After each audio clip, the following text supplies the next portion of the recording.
इस वीडियो में हम यौगिकों के बारे में पढ़ेंगे, जिसे अंग्रेजी में कंपाउंड्स कहते हैं। आपने पढ़ा था कि शुद्ध पदार्थ के दो प्रकार होते हैं, तत्व और यौगिक। आइए अब हम यौगिक के बारे में विस्तार से पढ़ते हैं।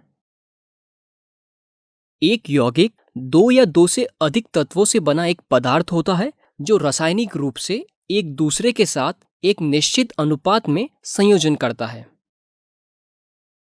हमने आपको मिश्रण के परिचय के वीडियो में बताया था कि पानी, साधारण नमक और चीनी एक शुद्ध पदार्थ हैं। हाइड्रोजन और ऑक्सीजन जब तक एक निश्चित अनुपात में मिलते हैं तो पानी बनाते हैं। इसी तरह पानी एक यौगिक है जो दो तत्वों के संयोजन से बना हुआ है। उसी तरह साधारण नमक, जिसे हम सोडियम क्लोराइड भी बोलते हैं, सोडियम और क्लोरीन तत्व के संयोजन से बना यौगिक है। आप यह जानते हैं कि तत्वों के अपने भौतिक और रासायनिक गुण होते हैं, लेकिन क्या जब दो या दो से अधिक तत्व मिलकर एक यौगिक बनाते हैं तो उनके भौतिक और रासायनिक गुण भी वैसे ही रहते हैं? आइए देखते हैं।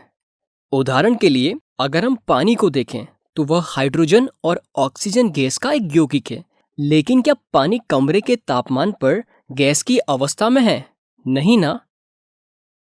अब साधारण नमक का उदाहरण लेते हैं। सोडियम एक ठोस है और क्लोरीन एक गैस है, लेकिन सोडियम क्लोराइड एक ठोस है। इसी तरह हाइड्रोजन और ऑक्सीजन दोनों ही एक ज्वलनशील गैस होती है, लेकिन जल का गुण बिल्कुल इसके विपरीत होता है। जल आग बुझाने के काम में आता है। तो अब आपने देखा कि एक यौगिक के अपने निश्चित भौतिक और रासायनिक गुण होते हैं जो उनके तत्वों से बिल्कुल अलग हो सकते हैं। और क्योंकि यौगिक के तत्व एक निश्चित अनुपात में मिले रहते हैं, इसीलिए यौगिक एक शुद्ध पदार्थ होता है। जल, मीथेन, नमक, चीनी, हाइड्रोक्लोरिक अम्ल इत्यादि एक यौगिक के उदाहरण हैं।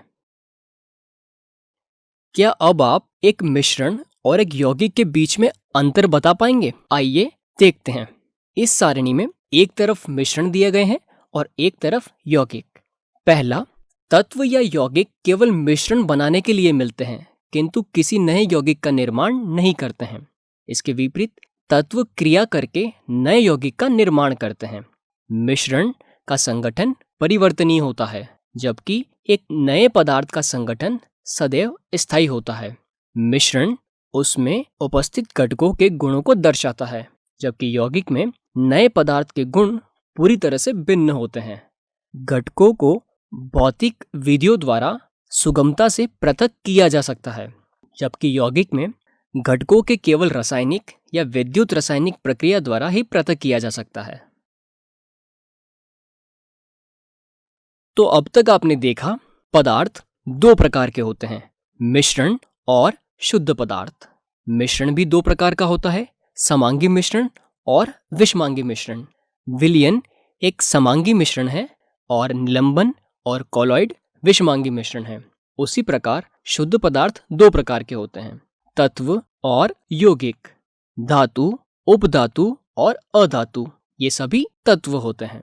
तो इसे अपनी कॉपी में नोट कर लीजिए। आइए अब हम एक प्रश्न देखते हैं। प्रश्न के अनुसार निम्नलिखित को तत्व, यौगिक तथा मिश्रण में वर्गीकृत करें। अब हम इसका हल देखते हैं। इस हल को अपनी कॉपी में नोट कर लीजिए। धन्यवाद।